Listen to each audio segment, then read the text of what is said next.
উম্মতদেরকে এত ভালোবাসো, তাইলে তুমি তো নবীর জামানায় ছিলা, একটা বারের জন্য কি নবী দেখার স্বাদ তোমার অন্তরে জাগলো না?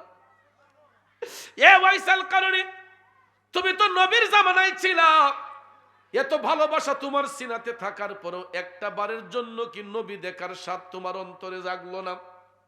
এই কথা বলাতে ওয়াইসাল কারণে মাথাটা নিচু করে বলতেছে, হুজুর আমি না হয় একজন নবীরে নাই দেখলাম, আচ্ছা হুজুর আপনারা আমার নবীরে দেখছেন নি? সুবহানাল্লাহ কন্যা, হাই হাই রে। আচ্ছা বলেন, এই প্রশ্ন যেই লোকে করতে পারে, এটার উত্তর কি উনি নবী দেখছে না দেখছে না? যখন ওয়াইসাল কারণে বলল, হুজুর আমি না হয় একজন নবীজিরে নাই দেখলাম, আচ্ছা না বলুন তো আপনারা আমার নবীরে দেখছেন নি? হযরতে ওমর রাদিয়াল্লাহু তাআলা আনহু হাইসা হাইসা বলতেছেন, পাগলা আমরা তো আসলামই নবীর কাছ থেকে, দেখছি মানে অবশ্যই দেখেছে। এবার দেখেন কেমনে প্রেমের পেশ মারে।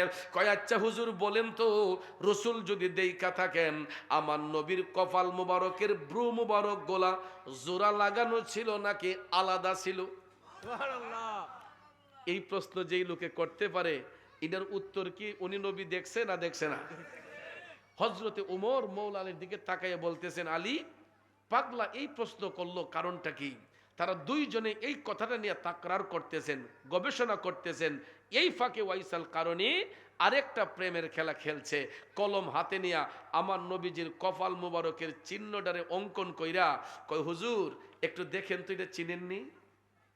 হযরত ওমর ডাক দিয়ে কয়, পাগলা এ তো দেখছি আমার নবীর কপাল মুবারক। রে ওয়াজ করুনি, তুই তো কোনোদিন আমার নবীরে দেখোস নাই, পাগলা তুই জানলে কেমনে আমার নবীর কপাল মুবারক এই রকম ছিল? ওয়াইসাল কারণে ডাক দিয়ে কয়, হুজুর নবী দেখার জন্য মদিনা শরীফ যাওয়া লাগে না। সুবহানাল্লাহ।